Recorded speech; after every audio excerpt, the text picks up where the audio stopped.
Baik, di sini saya akan menjelaskan mengenai pengertian Syiah. Syiah secara bahasa berasal dari kata Arab Syiah yang berarti kelompok atau faksi. Dalam konteks sejarah Islam, istilah ini merujuk pada kelompok yang mengikuti ajaran dan kepemimpinan Ali bin Abi Thalib, sepupu dan menantu Nabi Muhammad SAW. Sedangkan secara istilah, Syiah adalah salah satu cabang utama dalam Islam yang meyakini bahwa kepemimpinan umat Islam seharusnya dipegang oleh keturunan Nabi, dan khususnya melalui Ali dan keturunannya. Syiah memiliki keyakinan dan praktik yang berbeda dalam beberapa aspek, termasuk teologi, hukum, dan ritual ibadah. Penyebab konflik Syiah di Sampang. Yang pertama yaitu ditenggarai perbedaan mazhab di internal Bani Makmum. Kedua, perebutan hak waris tanah di internal Bani Makmum. Tiga, terancamnya keamanan keberadaan Tajul dan kelompok Syiah. Keempat, faktor politik. Yang terakhir itu adalah persoalan identitas. Selain itu, pemicu konflik disebabkan juga beredarnya isu-isu di ranah sosial. Pertama, isu perebutan pengaruh sosial. Kedua, penodaan agama. Yang ketiga, adanya elit lokal yang ditenggarai senang melakukan poligami. Sumber-sumber konflik dalam konflik Syiah Sampang. Yang pertama yaitu karena adanya fatwa seruan MUI Jatim, PWNU Jatim, dan ulama Basara yang menyatakan Syiah sebagai aliran sesat, sehingga penganut harus dibaiat menjadi Sunni. Yang kedua, adanya pernyataan dari Bupati Sampang dahulu yang menolak keberadaan masyarakat penganut Syiah di wilayah Kabupaten Sampang.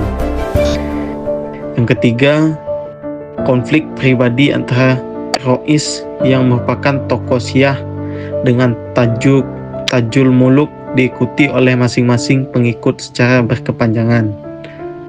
Yang terakhir, pada masa tersebut ada pemilihan Bupati Sampang dahulu yang menggalang massa serta suara dari masyarakat Sunni. Namun akhirnya dia, yaitu Bupati Sampang, tidak menang juga, sehingga menjadi salah satu sumber konflik Syiah Sampang. Berikut adalah kronologi Syiah di Sampang. Awal penyebaran 1990-an.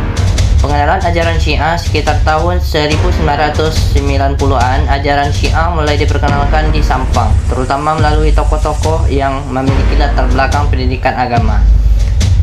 Pembentukan komunitas 2000-an. Tajul Muluk pada awal 1000-an. Tajul Muluk menjadi tokoh utama yang memimpin komunitas Syiah di Sampang.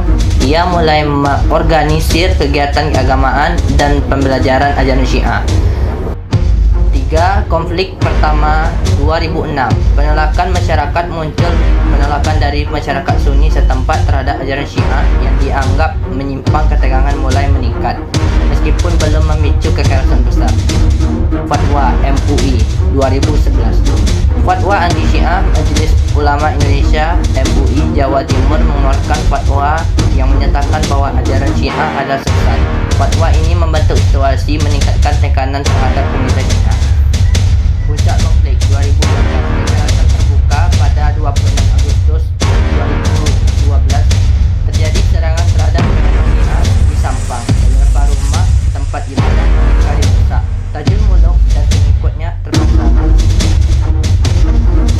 penangkapan Tajul Muluk 2013. Hukuman penjara, Tajul Muluk dijatuhi hukuman penjara karena dianggap melakukan penistaan agama. Keputusan ini semakin memperburuk hubungan antara komunitas Syiah dan Sunni. Banyak penganut Syiah yang mengungsi hidup dalam kondisi yang tidak menentu, sementara beberapa yang tersisa menghadapi ancaman terus-menerus.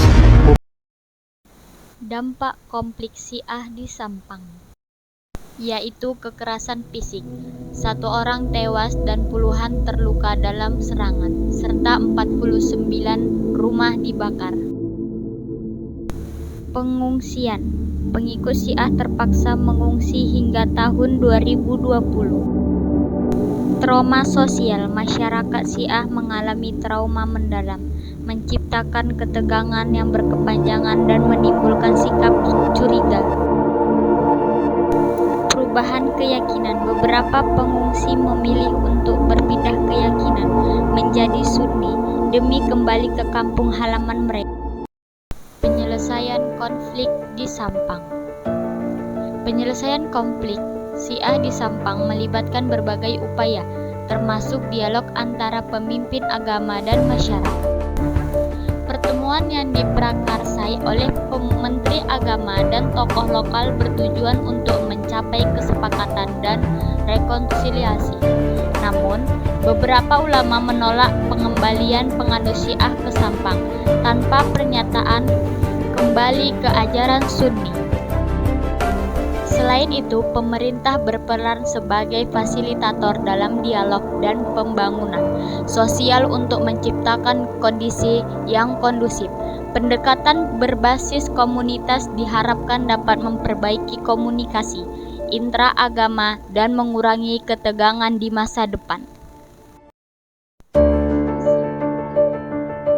Kesimpulan konflik Syiah Sampang, Madura berlangsung sejak 2006 hingga 2012 dengan puncaknya pada 26 Agustus 2012 ketika serangan mengakibatkan 1 kematian dan banyak rumah terbakar. Penyebab utama konflik meliputi wacana kebencian dari elit lokal, fatwa MUI yang menyatakan Syiah sesat, serta perselisihan pribadi antara tokoh agama. Akibatnya banyak penganut Syiah terpaksa mengungsi dan hidup dalam kondisi sulit, sementara ketegangan sosial dan budaya terus berlanjut. Penyelesaian konflik memerlukan pendekatan yang lebih inklusif dan dialog antara kedua kelompok.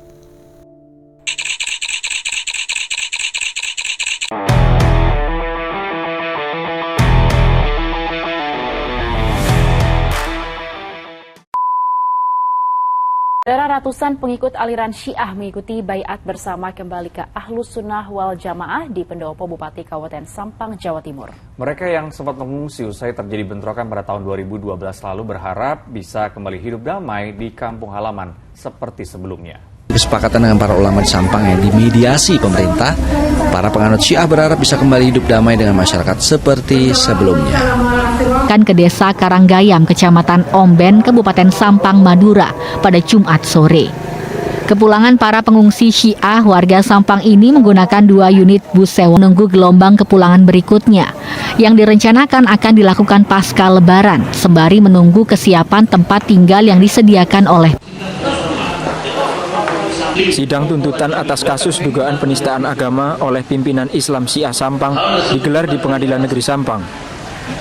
Pihak kepolisian menjaga ketat juga dihadiri keluarga terdakwa Tajul Muluk. Dalam sidang yang dipimpin oleh Ketua Majelis Hakim Purnomo Amin Cahyo, Tajul Muluk yang menjadi korban pembakaran massa dan kerusuhan berbau sara pada tahun 2010 tuntut 4 tahun penjara oleh jaksa penuntut umum. Menurut jaksa, hal ini berdasarkan bukti-bukti hasil pemeriksaan pihak polisian maupun bukti selama di. Ada berapa orang yang pulang, Bu? 14 orang. 14 kakak atau 14 kakak. Sudah berapa tahun di sini, Bu? 10 tahun. 10 tahun. Bahkan 1 orang, yakni Eko Mardi, tewas dengan luka bacokan di kepalanya. Namun sejauh ini polisi belum bersedia memberikan keterangan